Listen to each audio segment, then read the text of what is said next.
Hello, എല്ലാവർക്കും നമസ്കാരം. ഇന്നത്തെ പുതിയ വീഡിയോയിലേക്ക് എല്ലാവർക്കും സ്വാഗതം.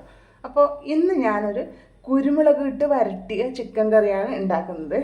അപ്പോൾ അതിനായി ഞാൻ 2 കിലോ ചിക്കൻ നന്നായി ക്ലീൻ ചെയ്ത് എടുത്തിട്ടുണ്ട്. അപ്പോൾ ഇതാദ്യം നമുക്ക് ഒന്ന് മഞ്ഞൾപ്പൊടി ഉപ്പൊക്കെ പിടിപ്പിച്ച് വെക്കണം. അപ്പോൾ ഇതിലേക്ക് നമ്മൾക്ക് ഏറ്റവും ആദ്യം 1/4 ടീസ്പൂണിൻ്റെ പകുതി മഞ്ഞൾപ്പൊടി ചേർത്ത് കൊടുക്കാം. അപ്പോൾ കറി വെക്കുന്ന സമയത്ത് ഇതിൻ്റെ 1/4 ടീസ്പൂണിൻ്റെ പകുതിയും കൂടെ പിന്നെ ഞാൻ ചേർക്കുന്നുണ്ട്. അപ്പോൾ മൊത്തം ഇതിന് നിറയാണ് എടുക്കുന്നത്. അതായത് ഇതിന് നിറയെ പറഞ്ഞാൽ 1/4 ടീസ്പൂൺ, 2ൻ്റെ പകുതിയാണ് എടുത്തത്. പിന്നെ നമുക്ക് ചേർക്കേണ്ടതാണ് ഉപ്പ്, കല്ലുപ്പാണ് ചേർക്കുന്നത്. അപ്പോൾ ഉപ്പ് ചേർത്ത് കൊടുത്തു. അപ്പോൾ ഇനി നമ്മൾക്ക് ചേർക്കേണ്ടതാണ്, ഞാൻ പകുതി നാരങ്ങയുടെ ജ്യൂസ് എടുത്തിട്ടുണ്ട്, ചെറുനാരങ്ങയുടെ. അപ്പോൾ അതുകൂടി നമ്മൾക്ക് ഇതിലേക്കൊന്ന് ചേർത്ത് കൊടുക്കാം. അപ്പോൾ ഇത് നമ്മൾക്ക് കൈ വെച്ചിട്ട് തന്നെ നന്നായി ഒന്ന് മിക്സ് ചെയ്തെടുക്കാം. അപ്പോൾ ഇതെല്ലാം ഒന്ന് മിക്സ് ചെയ്തെടുത്തിട്ട് വരാം. അപ്പോൾ ഉപ്പും മഞ്ഞൾപ്പൊടിയും ചെറുനാരങ്ങ നീരും എല്ലാം നന്നായി പുരട്ടി വെച്ചിട്ടുണ്ട്. ഇത് നമ്മൾക്കിനി അരമണിക്കൂറേക്ക് ഒന്ന് മാറ്റി വെക്കാം. അപ്പോൾ നമുക്ക് ബാക്കി സാധനങ്ങൾ കൂടി നോക്കാം. അപ്പോൾ ഇതാ ചിക്കൻ കറിക്ക് ആവശ്യമായ മസാലയ്ക്ക് ആവശ്യമായ സാധനങ്ങൾ ഇന്ന് നോക്കാം. അപ്പോൾ ഒരു 10-25 ചെറിയ ഉള്ളി എടുത്തിട്ടുണ്ട് ഞാൻ. അത് ഇങ്ങനെ ഇതുപോലെ പിളർന്ന് വെച്ചിട്ടുണ്ട് ചെറുതായിട്ട്. 5 പച്ചമുളക് എടുത്തിട്ടുണ്ട്. പിന്നെ ഒരു വലിയ സവാള, അത് ചെറുതായിട്ട് സ്ലൈസ് ചെയ്ത് എടുത്തിട്ടുണ്ട്. പിന്നെ വേണ്ടുന്നത് ഒരു തക്കാളി. പിന്നെ വേണ്ടുന്നതാണ് 1/4 ടീസ്പൂൺ പകുതി മഞ്ഞൾപ്പൊടി. പിന്നെ കുരുമുളക് പൊടി ഇതാ ഈ ഒരു സ്പൂണിന് 1.25 ടേബിൾ സ്പൂണാണ് ഞാൻ കുരുമുളക് പൊടി എടുത്തത്. ഇതാ ഈ വലിയ സ്പൂണിന് 1.25 ടേബിൾ സ്പൂൺ കുരുമുളക് പൊടിയാണ് എടുത്തത്. പിന്നെ വേണ്ടുന്നതാണ് ഇഞ്ചി, വലിയ കഷ്ണം ഇഞ്ചി ചെറുതായിട്ട് ഇതുപോലെ നീളത്തിൽ അരിഞ്ഞെടുത്തിട്ടുണ്ട്. അതുപോലെ ഒരു കുടം വെളുത്തുള്ളിയാണ് ഞാൻ എടുത്തത്. അപ്പോൾ അത് ചെറിയ പീസായിട്ട് അരിഞ്ഞെടുത്തിട്ടുണ്ട്. പിന്നെ വേണ്ടുന്നതാണ് ഒരു 1/4 കപ്പ് തേങ്ങാക്കൊത്ത്. അപ്പോൾ അത് നല്ലൊരു ടേസ്റ്റ് കൊടുക്കും. പിന്നെ എടുത്ത് മല്ലിയില, ഒരു 2 തണ്ട് മല്ലിയിലയാണ് എടുത്തത്. അത് ഞാൻ ഉപ്പും മഞ്ഞൾപ്പൊടി ഇട്ട വെള്ളത്തിൽ നന്നായിട്ട് കഴുകി എടുത്തതാണ്. പിന്നെ വേണ്ടുന്നതാണ് ഉപ്പ്. അപ്പോൾ വെളിച്ചെണ്ണ. ഇത്രയുമാണ് ചിക്കൻ കറിക്ക് ആവശ്യമായ സാധനങ്ങൾ, മസാലയ്ക്ക് ആവശ്യമായ സാധനങ്ങൾ ഞാൻ എടുത്തത്. അപ്പോൾ ഏറ്റവും ആദ്യം നമ്മൾക്ക് ചിക്കൻ കറിയുടെ മസാല ഒന്ന് റെഡിയാക്കി എടുക്കാം. അപ്പോൾ അതിനായി ഇതുപോലുള്ളൊരു കടായിയാണ് ഞാൻ എടുത്തത്. ഇത് ഏറ്റവും ആദ്യം ഒന്ന് ചൂടാക്കി എടുക്കാം. അപ്പോൾ ഇതാ പാത്രം നന്നായി ചൂടായിട്ടുണ്ട്. ഇതിലേക്ക് നമ്മൾക്ക് 2 ടേബിൾ സ്പൂൺ വെളിച്ചെണ്ണ ഒഴിച്ചു കൊടുക്കാം. ഇപ്പോൾ 2 ടേബിൾ സ്പൂൺ വെളിച്ചെണ്ണ ഒഴിച്ചു കൊടുത്തു. വെളിച്ചെണ്ണ ഒന്ന് ചൂടായി വരട്ടെ.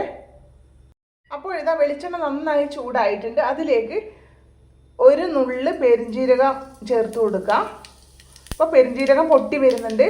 ഇനി അതിലേക്ക് ചേർത്ത് കൊടുക്കേണ്ടതാണ് ഇഞ്ചിയും പച്ചമുളകും ചെറുതായി മുറിച്ചത്, ഇഞ്ചിയും വെളുത്തുള്ളിയും ചെറുതായി മുറിച്ചത് ചേർത്ത് കൊടുക്കാം. അപ്പോൾ പെരുംജീരക പൊടി ചേർത്ത് കൊടുത്താലും മതി. അത് കറിയൊക്കെ ആയതിനു ശേഷം ഏറ്റവും ലാസ്റ്റ് ചേർത്ത് കൊടുത്താൽ മതിയാകും, പൊടിയാണ് ചേർക്കുന്നതെങ്കിൽ. അപ്പോൾ ഇത് ജസ്റ്റ് നമ്മൾക്കൊന്ന് ഇളക്കിയെടുക്കാം.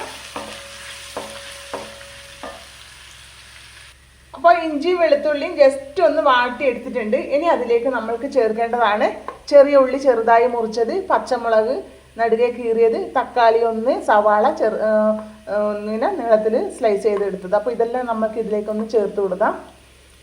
അപ്പോൾ തക്കാളി ഒഴികെ ബാക്കിയെല്ലാം നമുക്ക് ഇതിലേക്ക് ചേർത്ത് കൊടുക്കാം. തക്കാളി നമുക്ക് ലാസ്റ്റ് ചേർത്ത് കൊടുത്താൽ മതി.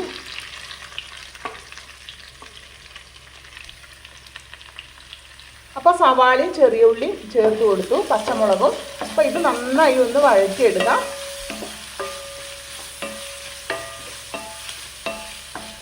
അപ്പോൾ ഇതിൽ ഉപ്പിട്ട് കൊടുക്കുന്നില്ല കേട്ടോ. ഇത് പിന്നെ നമ്മൾ സാധാരണ വഴറ്റുന്നത് പോലെ ഉപ്പിടാതെ വഴറ്റിയാലാണ് കൂടുതൽ ടേസ്റ്റ് ഉണ്ടാവുക. അപ്പോൾ ഞാൻ ഇതിൽ ഉപ്പിട്ട് കൊടുക്കുന്നില്ല. അപ്പോൾ കുറച്ച് ടൈം എടുക്കും ഉപ്പിട്ട് കൊടുത്തിട്ടുണ്ടെങ്കിൽ. അപ്പോൾ ഇതാ ചെറിയ ഉള്ളി, സവാള, പച്ചമുളക് ഇതെല്ലാം നന്നായി വഴറ്റി എടുത്തിട്ടുണ്ട്. ഇനി നമ്മൾക്ക് അതിലേക്ക് ഒരു തക്കാളി മുറിച്ച് വെച്ചത് ചേർത്ത് കൊടുക്കാം. അപ്പോൾ നമ്മൾക്ക് തക്കാളി ഒന്ന് വഴറ്റിയെടുക്കണം. അപ്പോൾ അതിനാവശ്യമായി കുറച്ച് ഉപ്പ് അതിലേക്ക് ഇട്ട് കൊടുക്കാം. കുറച്ച് ഉപ്പിട്ട് കൊടുത്തിട്ടുണ്ട്. അപ്പോൾ ഇതാ തക്കാളിയെല്ലാം നന്നായി വെന്ത് ഉടഞ്ഞ് കിട്ടിയിട്ടുണ്ട്. ഇനി അതിലേക്ക് നമ്മൾക്ക് മഞ്ഞൾപ്പൊടി ഇട്ട് കൊടുക്കാം. തീ കുറച്ച് വെച്ചിട്ട് വേണം പൊടികളൊക്കെ ചേർത്ത് കൊടുക്കാൻ, അല്ലെങ്കിൽ കരിഞ്ഞു പോകും. അപ്പോൾ നമ്മൾക്ക് ഇതിലേക്ക് 1/4 ടീസ്പൂണിൻ്റെ പകുതി മഞ്ഞൾപ്പൊടി ചേർത്ത് കൊടുക്കാം. അപ്പോൾ ഈ ഒരു സമയം തന്നെ നമുക്ക് അതിലേക്ക് കുരുമുളക് പൊടിയും ചേർത്ത് കൊടുക്കാം. അപ്പോൾ കുരുമുളക് പൊടി ചേർത്ത് കൊടുത്തു. ഇത് നന്നായി ഒന്ന് മിക്സ് ചെയ്തെടുക്കാം. അപ്പോൾ ഇനി ഇതിലേക്ക് നമ്മൾക്ക് ഉപ്പും മഞ്ഞൾപ്പൊടിയും ചേർത്ത് വെച്ച ചിക്കൻ്റെ കഷ്ണങ്ങൾ ഇതിലേക്ക് ഇട്ട് കൊടുക്കാം. അപ്പോൾ ഇതാ വളരെ പതുക്കെ വേണം ഇട്ട് കൊടുക്കാൻ വേണ്ടിയിട്ട്. അപ്പോൾ ഇതെല്ലാം ഇട്ട് കൊടുത്തതിന് ശേഷം നമുക്ക് നന്നായി ഒന്ന് മിക്സ് ചെയ്തെടുക്കണം.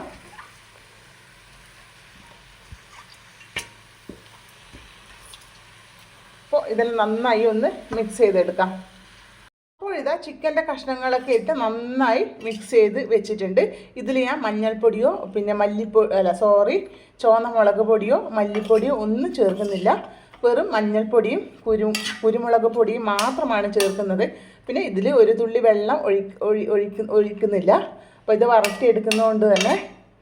അപ്പോൾ അതിൻ്റെ കൂടെ തന്നെ നമ്മൾക്ക് പിന്നെ കുറച്ച് തേങ്ങാക്കൊത്തും കൂടെ ഇട്ട് കൊടുക്കാം. അപ്പോൾ അതും കൂടെ അതിൻ്റെ കൂടെ വേവുമല്ലോ, അപ്പോൾ അതുകൊണ്ടാണ് ഇട്ട് കൊടുക്കുന്നത്. അപ്പോൾ ഞാൻ നിങ്ങൾ എടുക്കുന്ന വീഡിയോയിൽ എന്തെങ്കിലും കുറവുകളോ അങ്ങനത്തെ എന്തൊക്കെ ഉണ്ടെങ്കിൽ നിങ്ങളൊന്ന് പറയാൻ മറക്കരുത് കേട്ടോ. അപ്പോൾ എന്നാൽ മാത്രമേ എനിക്കത് തിരുത്തി പോകാൻ പറ്റൂ. അപ്പോൾ ഇതാ നമുക്ക് തീ കുറച്ചിട്ട് വെക്കാം, അടച്ച് വെക്കാം. അപ്പോൾ ഇതാ ഇടയ്ക്കൊന്ന് ഇളക്കിയിട്ട് കൊടുക്കണം കേട്ടോ. ഇങ്ങനെ നമ്മൾ വെച്ചിട്ട് അതുപോലെ മറന്ന് പോയി കഴിഞ്ഞാൽ പിന്നെ അതെല്ലാം വെള്ളം പറ്റിയിട്ട് പെട്ടെന്ന് കരിഞ്ഞു പോകും. അപ്പോൾ ഇതാ ചിക്കനിൽ നിന്ന് വെള്ളം നല്ലോണം ഊറി വന്നിട്ടുണ്ട്. അപ്പോൾ ആ വെള്ളത്തിൽ നിന്ന് വേണം ഈ ചിക്കനൊന്ന് വെന്ത് വരാൻ കേട്ടോ. വെള്ളം ഒഴിക്കരുത് വേറെ. അപ്പോൾ നമുക്കിതൊന്ന് അടച്ചു വെക്കാം. അപ്പോൾ ഇതാ കുരുമുളകിട്ട് വറ്റിച്ച ചിക്കൻ കറി റെഡി ആയിട്ടുണ്ട്. അപ്പോൾ ഇതിൽ ഞാൻ ഏറ്റവും ആദ്യം പിന്നെ മഞ്ഞളും ഉപ്പും ചേർത്ത് ചിക്കനൊന്ന് പിടിപ്പിച്ച് വെച്ചില്ലേ, ആ ഉപ്പല്ലാതെ വേറെ ഉപ്പ് ഇതിൽ ചേർത്തിട്ടില്ല. അതന്നെ പാകത്തിന് ഉപ്പ് ഉണ്ടായിരുന്നു. അപ്പോൾ വേറെ ഉപ്പ് ചേർക്കേണ്ടി വന്നില്ല. ഇപ്പോൾ എരിവും എല്ലാം കറക്റ്റായിട്ട് തന്നെ ഉണ്ട്. കണ്ടില്ലേ, നല്ല പാകത്തിന് വെന്ത് വന്നിട്ടുണ്ട്. ആ അരവൊക്കെ അതിന് നന്നായിട്ട് പിടിച്ചിട്ടുണ്ട്. അപ്പോൾ ഇതിൻ്റെ മേലെ കൂടെ കുറച്ച് മല്ലിയില വേറി കൊടുക്കാം.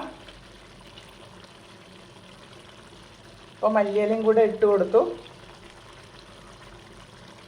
അപ്പോൾ ഇതാ ഇതിൽ കുറച്ച് ഗ്രേവി ഉണ്ട്, അത് ഞാൻ വറ്റിച്ചെടുത്തില്ല കേട്ടോ. അപ്പോൾ നമ്മൾക്ക് ഇതാ ദോശയെല്ലാം ഇങ്ങനെ കൂടെ കഴിക്കണമെങ്കിൽ ആ ഇച്ചിരി ഗ്രേവി ആവശ്യമാണ്. അപ്പോൾ ഇത് അടിപൊളി ടേസ്റ്റുള്ള കുരുമുളകിട്ട് വഴറ്റിയ ചിക്കൻ കറി റെഡി ആയിട്ടുണ്ട്. അപ്പോൾ എല്ലാവരും ട്രൈ ചെയ്ത് നോക്കിയിട്ട് നിങ്ങളുടെ അഭിപ്രായങ്ങൾ കമൻറ്റ് ചെയ്യാൻ മറക്കരുത്. അതുപോലെ തന്നെ വീഡിയോയിൽ എന്തെങ്കിലും കുറവുകളുണ്ടെങ്കിൽ അതും ഒന്ന് കമൻറ്റ് ചെയ്യാൻ മറക്കരുത്. അപ്പോൾ അടുത്ത വീഡിയോയിൽ കാണുന്നത് വരെ എല്ലാവർക്കും ബൈ.